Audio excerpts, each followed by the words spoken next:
Bankura style বিউলির ডাল আর আলু পোস্ত। সবার প্রথমে এখানে আদা, মৌরি আর শুকনো লঙ্কা ভালো করে বেটে নিচ্ছি। এরপরে শুকনো খোলায় বিউলির ডালটাকে ভালো করে লালচে করে ভেজে নিয়ে তারপরে ধুয়ে এখানে নুন আর হলুদ দিয়ে সেদ্ধ করতে বসিয়ে দিচ্ছি। অন্যদিকে সর্ষের তেল গরম করে তার মধ্যে দিয়ে দিচ্ছি শুকনো লঙ্কা, কাঁচা লঙ্কা, মৌরি, পাঁচফোড়ন আর হিং ফোড়ন। ফোড়নটা ভালো করে সাঁতলে নিয়ে তার মধ্যে বেটে রাখা মশলাটা দিয়ে ভালো করে একটু কষিয়ে নেব। তেল ছাড়লে তার মধ্যে ডালটা দিয়ে দিচ্ছি।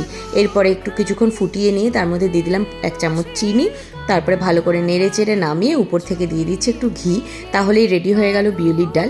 এরপরে আবারও সর্ষের তেল গরম করে তাতে 2 রকম লঙ্কা, তার সঙ্গে কালো জিরে, পাঁচফোড়ন দিয়ে দিচ্ছি। আবারও একটু সাঁতলে নিয়ে কেটে রাখা আলু দিয়ে নুন হলুদ দিয়ে ভালো করে বেশ লাল লাল করে ভেজে নেব। আলুটা ভালো করে ভাজা হয়ে গেলে তাতে কাঁচা লঙ্কা আর পোস্ত বাটা দিয়ে দিলাম। পোস্তটা কিন্তু একটু দানা দানা থাকবে। এরপরে সামান্য জল দিয়ে ভালো করে নেড়ে চেড়ে এটাকে 5 মিনিটের জন্য ঢাকা দিয়ে হাই ফ্লেমে রান্না হতে দেবো। এরপরে আলুটা সেদ্ধ হয়ে গেলে উপর থেকে দিয়ে দিচ্ছি একটু কাঁচা সর্ষের তেল। ব্যাস হয়ে গেল।